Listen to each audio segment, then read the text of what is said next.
आज के इस ऐतिहासिक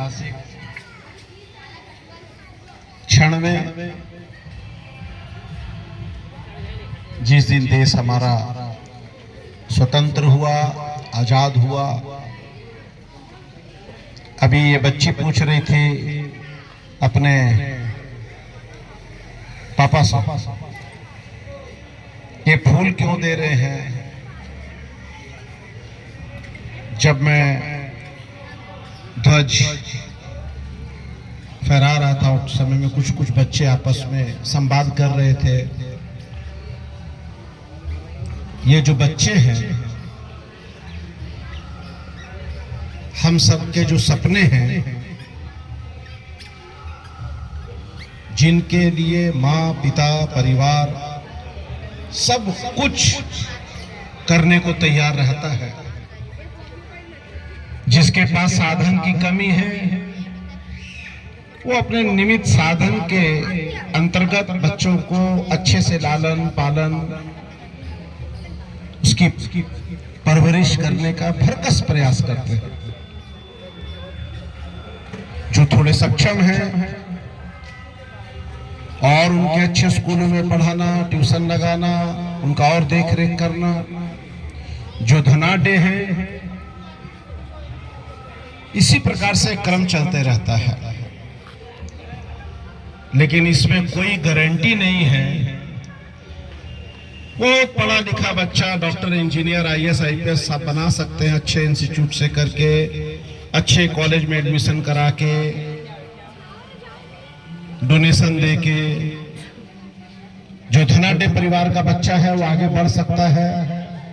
जो बेचारा गरीब है, असहाय है, जो अपने बच्चों को बहुत मुश्किल से पढ़ा सकता है, वो कहीं ना कहीं उनका वो पीछे रह जाते हैं। हमारे देश में असमानता है, ऊंच नीच की दीवार है, धर्म की दीवार है, जाति की दीवार है। इन्हीं सब चीजों का लाभ लेकर करके हम इतने साल तक गुलाम रहे।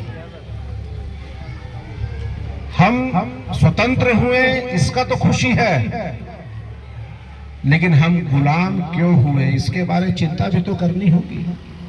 कारण क्या था कि हमको लोगों ने आकर के चाबुक से मारने लग गए,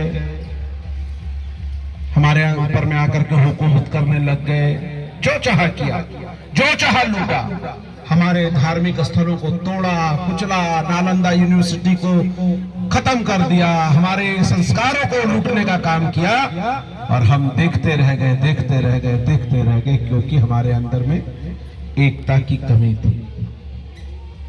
हमारे उस कमी को अपनी ताकत बना करके हमारे दुश्मनों ने हमारे ऊपर में राज किया। चिंता आज इस बात की है कि क्या वो जो हमारी कमजोरी थी हम उससे अभी तक बाहर निकल पाए हैं या नहीं? क्यों नहीं निकल पाए, और निकलने का हम क्या प्रयास कर रहे हैं? हम किसी जाति विशेष में जन्म ले लेते हैं, या कोई छोटी जाति में जन्म ले लेता है, तो जो बड़ी जाति में जन्म लोग ले लेते हैं उसमें उसका कोई रोल नहीं रहता। कोई ब्राह्मण परिवार में जन्म ले लिया, क्षत्रिय परिवार में जन्म ले लिया, बड़े स्वर्ण जाति में ले लिया, या छोटी जाति में जन्म ले लिया, किसी का कोई उसमें रोल नहीं है। मैं वहां पे आ रहा हूं कि हम जहां पे हैं, क्या वहां पर हम एक भारतीय होने के नाते, एक अच्छे इंसान होने के नाते, अच्छे करुणामयी हृदय के साथ अपने हर अगल बगल आस पड़ोस वालों को हाथ पकड़ के उनके लिए हम खड़े रह पाते हैं कि नहीं रह पाते हैं? संस्कारों से हम बंधे हैं कि नहीं बंधे हैं? हम अपने बच्चों को किस प्रकार की शिक्षा दे करके आगे बढ़ रहे हैं? क्योंकि ये राष्ट्र सशक्त हो, राष्ट्र का वैभव बढ़े, इसके लिए सभी की जिम्मेदारी बनती है, और उनकी जिम्मेदारी ज्यादा बनती है जो सशक्त हैं, जो आगे हैं, जो धनाढ्य हैं। पीछे बैठे व्यक्ति का हाथ पकड़ करके लेके चलना, नहीं तो आने वाला समय हमारे लिए और मुश्किल भरा हो सकता है। ये मेरा व्यक्तिगत मानना है। अभी 2-3 जगह गए थे, तो हम लाख शिक्षा दे दे, लाख पढ़ा लिखा ले, लाख कुछ भी कर ले, मंगल पांडे, चंद्रशेखर आजाद, महाराणा प्रताप, बाबू कुंवर सिंह, चंद्रशेखर आजाद जी का नाम लेते हैं, मंगल पांडे जी का नाम लेते हैं, राम प्रसाद बिस्मिल जी का नाम लेते हैं, तो उनको हम लोग किसी जाति विशेष के नाम से नहीं पुकारते। भगत सिंह को किसी जाति विशेष के नाम से नहीं पुकारते, बाबू कुंवर सिंह जी को किसी जाति विशेष का नाम से नहीं पुकारते, महाराणा प्रताप, महारानी लक्ष्मीबाई, भगवान बिरसा मुंडा, चांद भैरव, तिलका मांझी, वैकुंठ शुक्ल, जितने भी हमारे महापुरुष हुए हैं, अगर उनको हम जाति के उस पे बांध देंगे तो मैं समझता हूं कि हम अपने आप कमजोर हो जाएंगे। और उन्होंने कभी अपने आप को जाति से नहीं बांधा।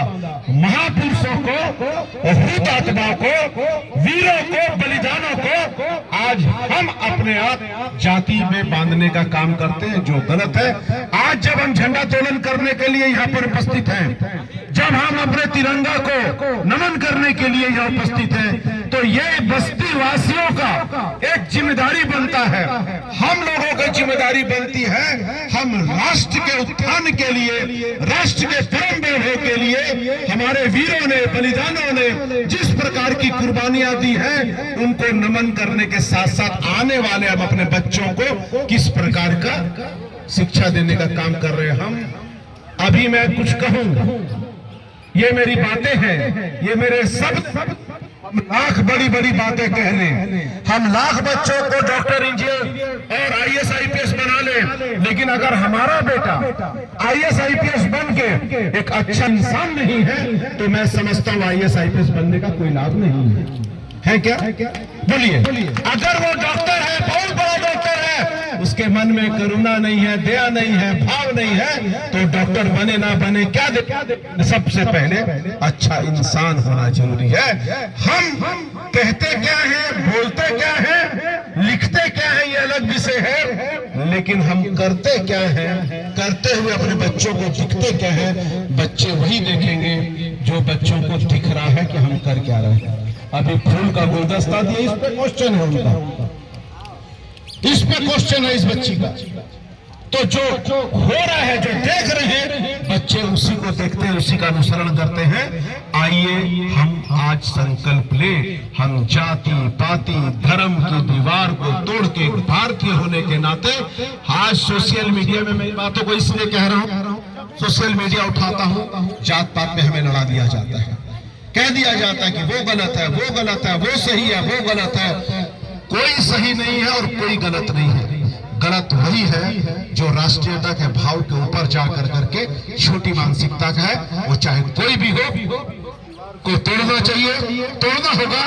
और आज इस बस्ती वासियों के द्वारा आयोजित सार्वजनिक दुर्गा लक्ष्मी एवं काली पूजा समिति जमशेदपुर के तमाम पदाधिकारियों को मैं बहुत बहुत सबसे पहले धन्यवाद दूंगा कि आपने मुझको बुलाया, मुझको बहुत सम्मान से आपने बुलाया, और मैं आपका प्रति आभार प्रकट करूंगा और महादेव जी के चरणों में ये प्रार्थना करूंगा, समिति के हमारे नौजवान साथी और ऊर्जा के साथ और शक्ति के साथ और एकता के साथ, भाईचारा के साथ आप आगे बढ़े और अच्छा काम करें, और इन बच्चों को देशभक्ति की भावना के साथ, ये जो आपका कार्यक्रम है, ये विशुद्ध रूप से देशभक्ति का कार्यक्रम है, विशुद्ध रूप से राष्ट्रीयता का कार्यक्रम है।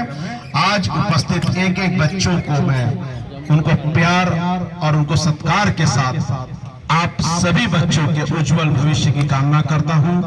माता पिता हमेशा अपने बच्चों के लिए जो सोचते हैं, जो सपने देखते हैं, जो भाव रखते हैं, महादेव जी, प्रभु राम जी से मेरा ये आराधना है, चरणों में प्रार्थना है, आप सभी की मनोकामनाएं पूरी हों, बच्चे हमारे सशक्त बने, बच्चे हमारे समझदार बने, एक अच्छा इंसान बने, अच्छा इंसान बनने के साथ में पढ़ लिख करके डॉक्टर बने, इंजीनियर बने, पदाधिकारी बने, और ऐसे आज के समय उन तमाम वीरों को, बलिदानियों को, जिन्होंने इस राष्ट्र के लिए कुर्बानियां दी और प्रतिकूल परिस्थितियों के बावजूद आज हम इतनी बड़ी बड़ी भाषण दे रहे हैं यहाँ से, लेकिन आजाद भारत में दे रहे हैं। गुलाम भारत में हिम्मत नहीं थी, बड़ी बड़ी बातें करने का। टेलीफोन नहीं था, मोबाइल नहीं था, व्हाट्सएप नहीं था, फेसबुक नहीं था, इंस्टाग्राम नहीं था, लेकिन तब भी क्रांति की जो चिंगारी जलती थी, वो जो चिंगारी जलती थी, देश भर में फैलती थी, वो आज आपका व्हाट्सएप और फेसबुक नहीं